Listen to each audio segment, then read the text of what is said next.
Good morning mga friends! Ang ating message sa ngayon is about ang mga nation o country. Ang ating, yan ang ating topic ko sa ngayon. Sige.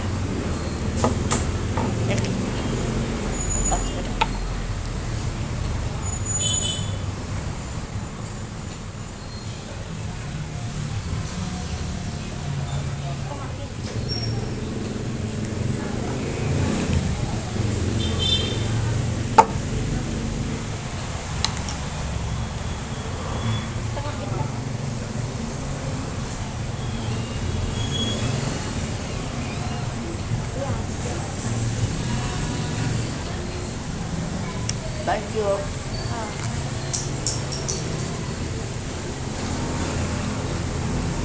Thank you, guys.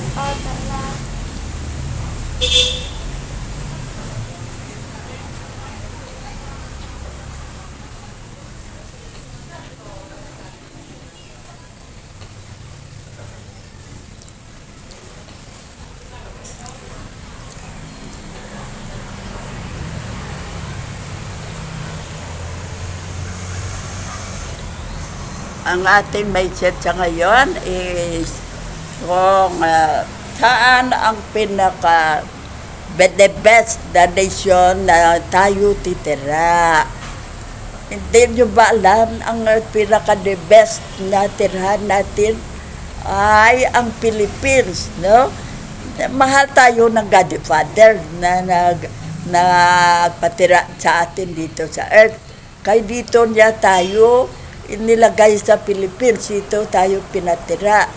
Na alam mo ang ating napaka-the best na dito tayo sa Philippines ay ang weather, no? Kaya tayo summer at ng ulan lang, no? Ng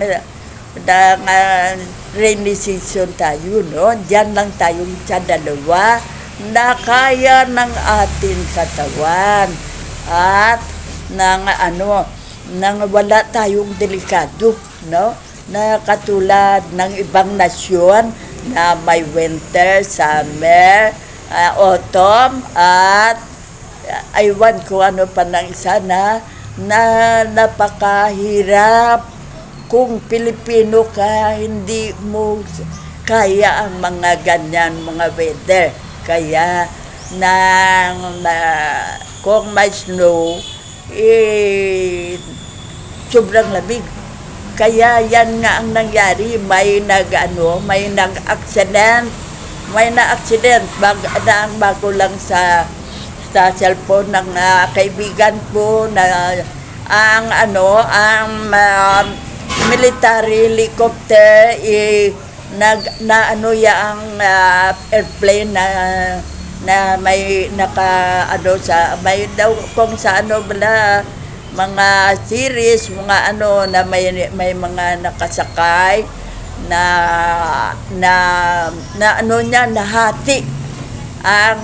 nahati ang airplane at nalaglag ang lahat, sobra 100 taong nakasakay at doon sila sa may snow. Hindi na nakuha ang mga tao kay sa snow sila ang airplane nga nahati. At may isang Pilipino daw doon na nakasakay, kaya yan ang napakadelikado, no? Kung ang pinaka the best sa Philippines, hindi lang sa weather, ang lahat na mga natin ay nandito na, no? Pwede tayong doon sa kanila. Kung may snow, hindi ka tanim ng mga fruits, mga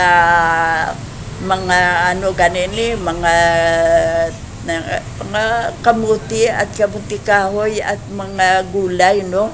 Kaya yan ang ating bitahan sa atin. At okay ang ating negosyo at sa atin dito kay Ang rainy season, may diyahan natin yan. Kung mga sa ating init, may aircon naman. Kaya yan ay, kung ako lang ang paanuhin, dito na lang tayo sa Philippines. To? Huwag nang mag-ambisyon pa abroad. Kay doon, una sa lahat, ang hindi natin kaya ay ang weather, no? Kaya yan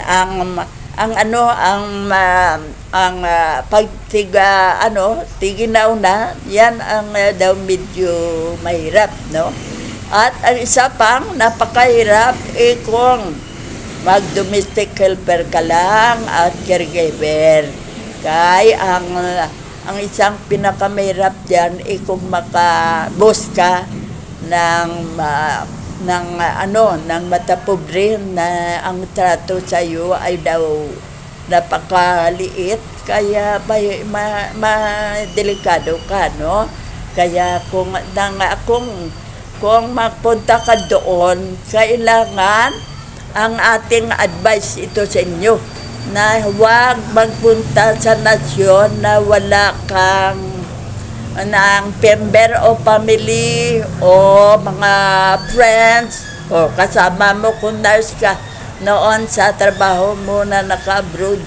Diyan ka maghingi ng tulong kung okay ba.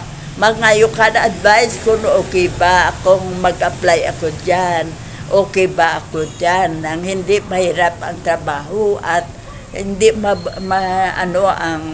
mahirap ang kabuhayan dyan kung saan ka titira. Yan ang may una na doon, hindi ka magpunta na ikaw lang mag-isa.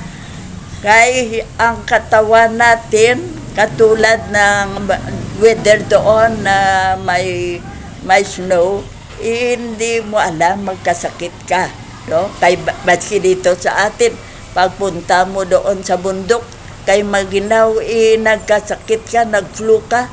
Kaya doon sa abroad, ganyan din ang mangyari. Kung magkasakit ka, walang tutulong sa'yo, magdala sa doktor, magdala sa ospital, magpakain sa'yo, at take ng magamot, no? Kaya yan ang yan ang ating daw kung sa atin dito kontra natin, no? Na kontra sa ating patakaran, no? Na yan ang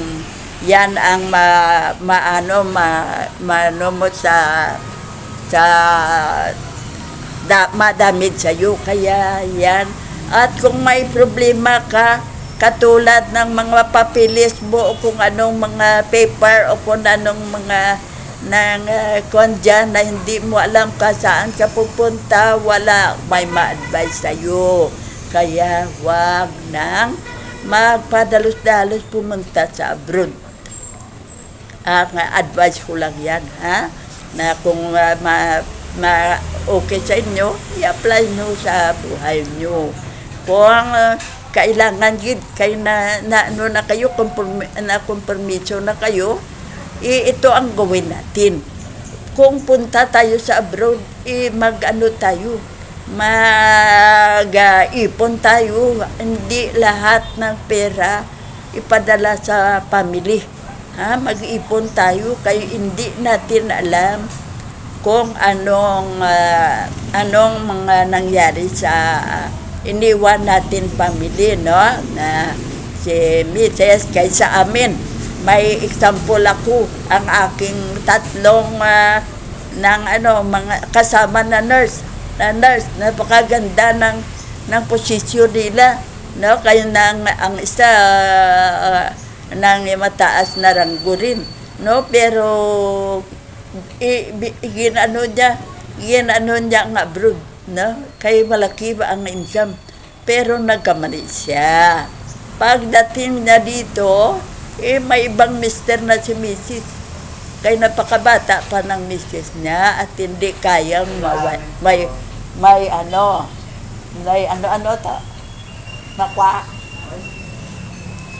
Ha? Okay lang lang. Ha? Okay lang. Oh. Sige, basta siya. Basta ba? Kapag tao, Kaya yan ang nangyari nang bilang kwan gid siya aktual gid, no, na pinagsisihan niya at saka ang dalawa hindi kaya ang trabaho at weather umuwi para magbalik sa posisyon nila City Health. Pero nagkamali sila, kaya ilang taon sila doon, may nag-apply na at may nakakuha na ng posisyon nila. Kaya nawalan sila ng trabaho. Sa ngayon, nagtrabaho na lang sa mga clinic o sa mga private hospital. Okay? Kung nasayang ang trabaho mo. Kaya kung may trabaho ka dito sa Philippines, huwag mo nang iwan, ha? Hindi na ang pera malaki, totoo malaki, puro ang pera mapunta mapunta man lang sa walang kabuluhan, no? Kay kung kaisa katulad sa isa kong kasama na ang misis niya nag-asawa agad, no? Ilang taon lang siyang nawala. May mister na iba na agad, no? Kaya yan ang nangyari, no? Kaya ang dalawa yan na lang nagkuhan na lang ang misis why trabaho. Diyan ang trabaho na napakalaki ng salary tani doon kay nurse, napunta sa maliit na salary kay private clinic lang. Sayang na napakalaki sana kay nurse supervisor nga namin 60,000 na ang per month. Sayang sana. Pero wala ka nang magawa kay nagpadala ka sa abroad na kala mo napakalaki ng pera, pero ang risgo hindi mo alam kung ano ang mangyari sa iyo doon, no? Kaya mga friend, ang Philippines ang the best na tirahan natin. At kung dito ka lang kasama mo si Mrs. at ang mga anak mo, maligaya kayo sa everyday nyong life. Pero doon, pag ikaw at toto, si Mrs. hindi kayang walang mister, mag-meter ng iba. Kaya yan ang natin. Ang isa pa dito ang isang aking friend na nurse din na nagpa-abroad, ang ginwaysan siya ni mister, no? Kay noon pagali na nagpunta siya sa abroad, may number 2 na siya pala, no? Ang ginawa niya, sabi ni Mrs., magbili ka yan sa house and lot. Nagbili, pinadala ang money ng pinaghirapan ni Mrs. na nurse sa halin sa abroad. Pagbili, ginwaysan siya ni mister. Kaya hindi siya ang gusto siguro na makasama habang buhay. Ayan ang number 2 ya siguro ang gusto niya makasama habang buhay. Kaya inilagay sa pangalan ng mother-in-law ng nagpadala ng pera na nagpabili ng house and lot. Kaya pag uwi, ako saya sa Hall of Justice, wala siyang magawa kay wala siyang house and lot. Naloko siya, kaya hindi siya ang nanalo, ang mother-in-law ang nanalo, kanya ang lot. Pero ang pera sa nurse na kaibigan ko. Kaya yan ang mangyari sa iyo kung magpa-abroad ka. Yan ba ang gusto mo? Kaya gawin analisan mo muna kung ano ang mangyari.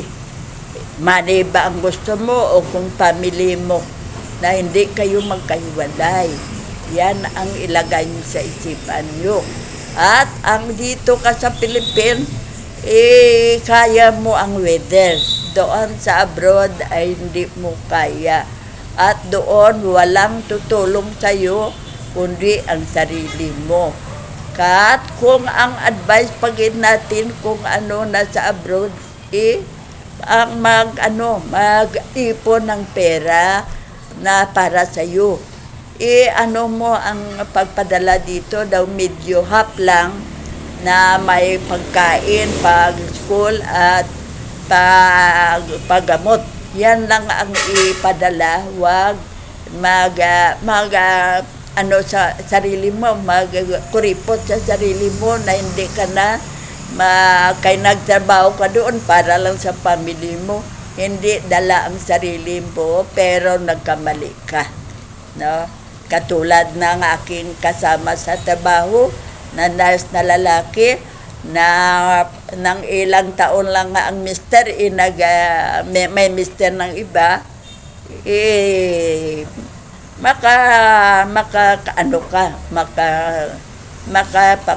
panakabuhayan mo kay may money ka man, pabayaan na lang siya.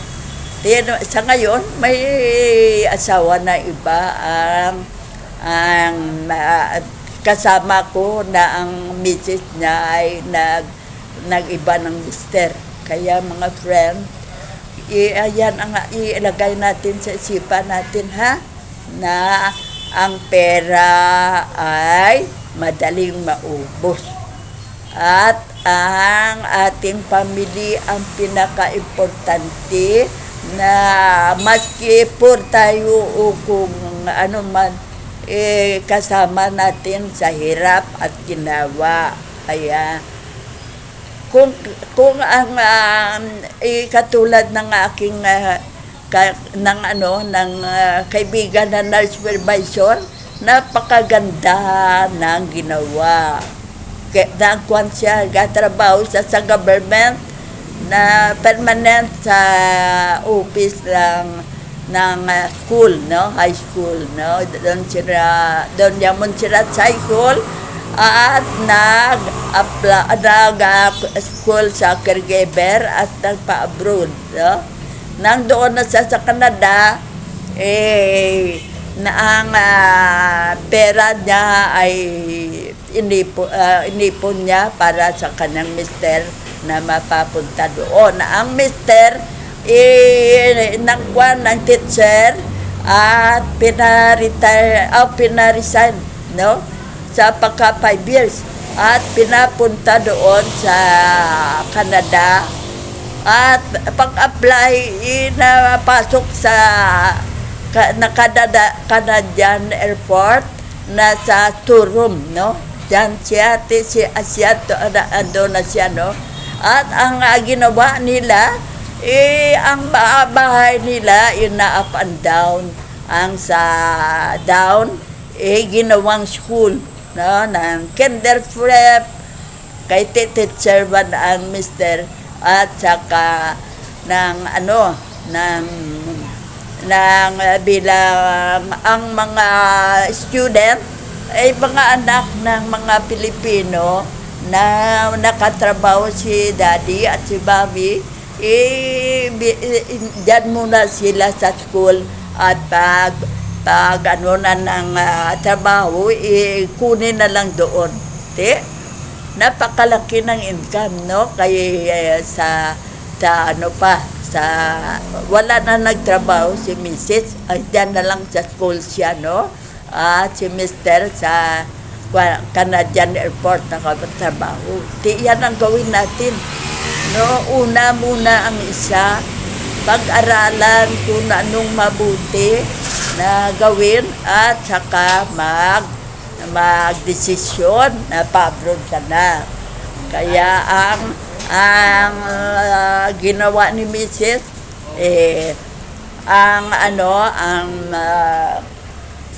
Ang ginawa ni Mrs. ay ang bahay ay napaka laki ng income. Kay maraming Pilipino na nakatrabaho sa Canada. Halos ang mga nag-apply dito sa Canada kay nang napakadali lang makapasok ka. Kaya yan, marami ang ng mga anak nila sa kanilang school. Kaya, yan ang ideyahin mo. Kung may nauna doon, magplano na kung anong gawin at saka kasusunod. Yan na ang ideyahin natin kung gusto nating magpa-abroad. Kaya, at huwag ipadala kung ang misis o Mr. Ito sa Philippines, huwag ipadala lahat ang money kaya hindi mo alam kung ano ang sino ang ng money na yan. Kaya mga friends, ito ang advice ko sa may nakatrabaho sa abroad, ha?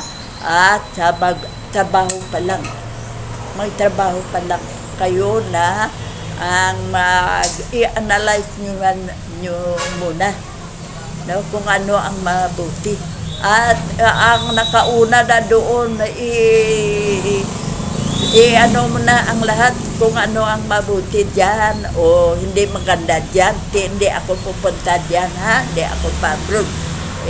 Kung mabuti ang matrabahoan ko dyan, alis na ako punta ko sa doon. Kaya mga friend, yan ang ating advice sa mga mapa-abroad at nandoon sa abroad. Na? Kung wala kang pagpunta mo dyan, ay kakakilala, ay maghanap ka ng Pilipinong maging kaibigan mo. No? Ay kailangan may ano tayo, may best friend tayo diyan na makatulong sa atin. Huwag natin suluhin ang buhay diyan. Ay hindi natin kaya yan. Kaya kailangan ay may matulong sa iyo. Kaya best friend, paghanap ka at sabihin, tulong-tulong tayo dito, ha? Kung ano ang gawin natin mo kung may problema ka, sabihin mo sa akin, tulungan kita, basta tulungan mo rin ako. Kaya mga friend, para hindi kayo mahirapan, ganyan ang gawin natin. Kung sa mga nagpadala ng pera, kailangan wag tayo magkuripot sa sarili natin, kaya akala natin ang trabaho natin para sa pamilya natin lang.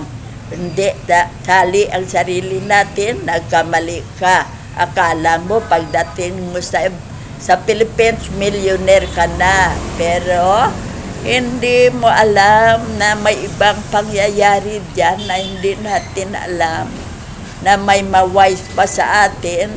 Hindi natin alam si Mr. kung diehard yun sa'yo at ang money lang ang hanap para sa'yo. Kaya yan ay magkailangan may para sa atin sarili. Pag uwi natin na hindi na tayo magtrabaho, may kabuhayan, may ipang negosyo tayo. Mga friend, na at yan ang advice. Yan ang advice, ha? Na hindi magpunta sa abroad na wala kang kilala. Kaya mahirapan ka, no? At hindi magpadala ng lahat ng pinaghirapan mo sa abroad. Mag-ipon ka dyan, no? Mag-deposit ka sa bank dyan para na pag uwi mo, marami ka pa ring pera, no? Ang perang ipinadala mo, okay na kung maubos. Basta may naipon ka para sa sarili mo. Kaya mga friend, yan, ha? Alam nyo na dito sa Philippines ang the best na tirahan natin. Kaya kayo na ang magdesisyon kung magpa-abroad kayo. At basta na-advise na kayo kung magpa-abroad kayo kung ano ang gawin nyo. No? Nalaman nyo na. Kaya i-apply yan kung ano man, i-apply yan sa pagpunta mo doon sa abroad. No? Yan. No? Kung nga ang mga napadalan mo dito, nga hindi ko mawaisan, ganyan ang gawin mo. Half lang ang sa kanila, half ang sa'yo. Para bigay mo, gift mo lang sa kanila ang pinadala mo. Ang para sa'yo, andyan sa bangko. Kaya, thank you mga friend. Kaya ano po. Thank you sa pakikinig.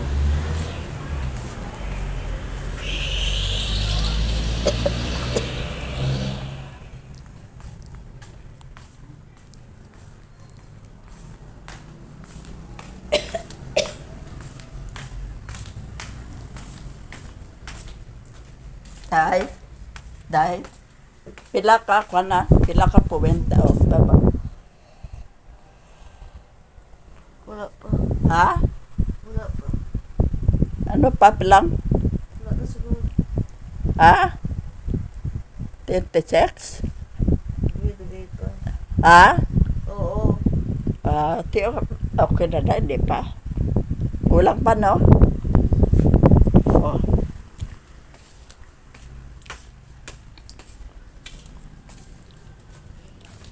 Kung uwi na tayo dito, mag-ano na lang, magplano na lang ng buhay natin. Kaya mga friends, kayo na ang bahala, no? Kung ano ang gawin nyo sa Pilipinas kayo matira o kung sa abroad. Pero may sa abroad na mabuti ang mabuti ang nangyari. Kaya ang kaibigan ko, ang mga pamangkin niya ay nakadiscover na kung anong maggawa ng whiskey na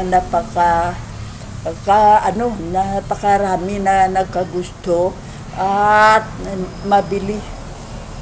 Billionaire na, no? Kaya yan. Pilipino. Yan ang may mga buinas at malas sa abroad. Kaya yan ang gawin natin, ha? Huwag ang pera na pinaghirapan. Huwag ipamigay na lang lahat, no? Huwag na lang ipadala lahat dito sa mga member o family mo. Kaya dating mo dito, poor ka pa rin, no?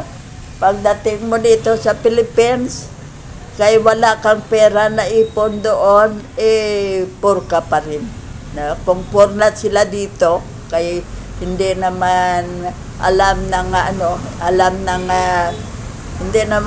ng beses sa pagpatakbo ng buhay, poor pa rin, kayo, kapwa kayo nagpoor. Kaya hindi ka nag-ipon dyan. Yan ang pagkamali mo, kay pinagdamutan mo ang sarili mo, hindi ka nag-ipon dyan. Kaya kapwa kayo poor ni Mr. at ikaw ni Mrs. Kaya yan ang gawin natin, na tayo na ano ang mangyari, may pera ako. Yan, no? At saka ang ating gawin kung doon na sa ibang nasyon, sobrang bait natin, no? Ang good manners and trade conduct ay i-apply natin. Kay mahirap may kaaway doon, no? Mapatay ka doon, no? Kaya ibang nasyon yan. Hindi dito na marami kang kakampi, no? Makatulong sa iyo ang pulis, makatulong sa iyo ang doon wala kang kilala. Baka ang mapuntahan mo ay jail o sementeryo. Kaya yan ang pinakamabait mo na behavior ang ano mo dyan. Huwag kang makialam sa buhay ng iba. Huwag kang magchismis. Kaya yan ang the best na kaaway ng mga maraming tao, no? Na hindi nagkaibigan kay chismis ang dahilan. Kaya diyan i-apply natin ang mabuting behavior. Kung matulungin ka, huwag naman magpaluko, no? Huwag naman sobrang bait na makalukuin ka rin ng mga doon sa kasama mo sa abroad, no? Huwag magsabi ng kaibigan mo, mayroon ako ng pera 50,000, baka mawala yan. Kaya huwag. Nato napadala ko na sa aking misis, no? Kung minister ang nakatrabaho sa abroad. Kaya yan ang gawin natin. Mag-wise ka, no? Lahat ng ang ating i-apply doon, unahin natin ang God, no? Next, ang ating katawan. Mapa-general check-up tayo every year. At ang may damage yan, ipagamot para gumaling, no? At ang money, i-deposit ang half na para sa'yo. I-deposit sa bank para hindi mawala, no? Kay kung sa bahay o kung sa'yo, baka mawala mo, no? Na hindi mo alam kung saan mo nilagay o ano, sayang. Kaya kailangan sa bank tayo mag-deposit, no? Mag-deposit sa bank ng ang money mo. Pangkastos lang ang para ipadala kay Mrs. Andyan sa'yo, no? Every month, may budget ka dyan sa panggastos mo.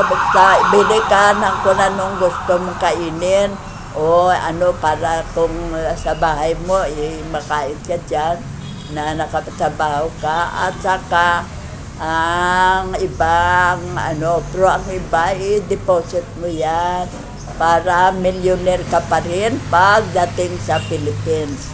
Yan ang gawin natin, no? Mag-ipon tayo. Kaya yan ang the best na technique para tayo maging millionaire, no? Kaya yan ang maski sa abroad tayo, i-apply natin yan, ipon tayo para na pagdating natin sa Philippines, millionaire pa rin tayo. Kaya, my friend, ganyan ha, kung sa abroad tayo ha, huwag mag-apa ng gastos ng tudo-tudo. Magpahambog-hambog dyan. Kay delikado yan. Marami kakaway. Ang igawin mo, atong mino natin, no? Good manners and conduct, duties and responsibilities. I-apply natin dyan, no?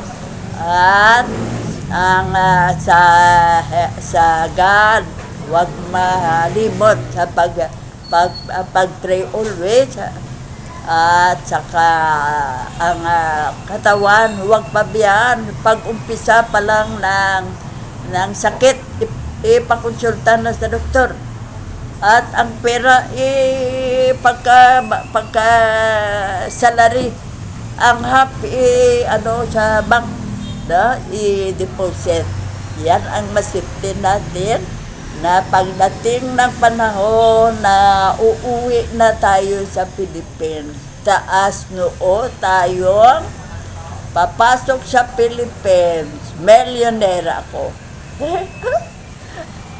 Kaya mga friends, ganyan ang gawin natin para magkatotoo yan. Yan kaya andyan ka sa abroad, madali lang yan maging totoo. Kung i-apply mo lang ang sa buhay mo. No? Kung always ka lang sa God, tulungan kanya, no? Kung ano ang nahingin mo sa kanya, ibigay na yan. Kaya, huwag matakot. Kay ang atin message, kung i-apply mo, ay wala ka ng katakutan. Alam mo na ang pagprisugat. Alam mo na sa katawan mo na magpa-examine ka 2 years kung gusto mo kaya ang ating inaraw kada araw may sakit tayo, hindi atin alam na may sakit pala tayo, katulad ng mga cyst, no? Katulad cyst, may cyst tayo sa bust at mga babae, ipagabot at ipatangal na niyan kay makanser yan. Kaya kailangan mapa-general check up para makita yan at makuha na agad, no? Kung may colon damage ka, para hindi mo cancer, makuha na agad, masolusyonan agad. Kaya mga friend, yan ang atin ng advice sa iyo, ha? O nasagad, next ang health, next ang money. Kaya thanks you mga friend.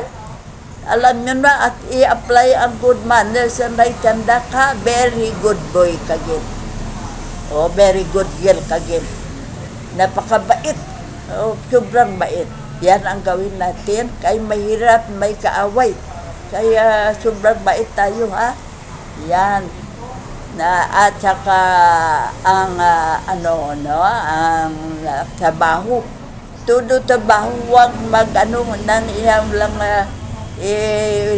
kwan siya, nang laban ka sa ligoy, no? Nang huwag, no? Trabaho, todo. At tulungan ang kung ano, sino ang hindi may alam sa kasama mo. Huwag pabayaan kay maging best friend mo yan, turuan mo. Para kayong dalawa maging best friend. Tulong siya sa'yo kung ang trabaho mo ay mahirap. Dalawa kayo madali lang matapos at maging madali na maganda ang record nyo sa company na pinagtrabahoan nyo. Kaya, my friend, yan ang gawin natin, ha? I-apply natin ang ating recipe sa ating buhay, no? Yan. Kaya, thank you sa inyong lahat. Love you.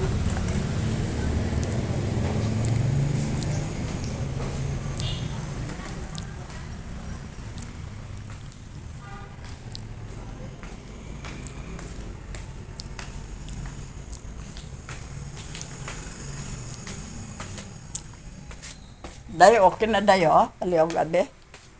Bedayo. Day, palihog ka na yun. Kung pwede na sa ipadala. Day. Pwede na. O, test yun na, padala na. I-send na siya. Bita na ba? I-send na siya, bita na ba? Okay na. Kasi yun lang, kung daw hindi, yun na lang, bayin lang tayo, i-erase na lang. Kita mo, tani ka rin naman, kita mo katulong.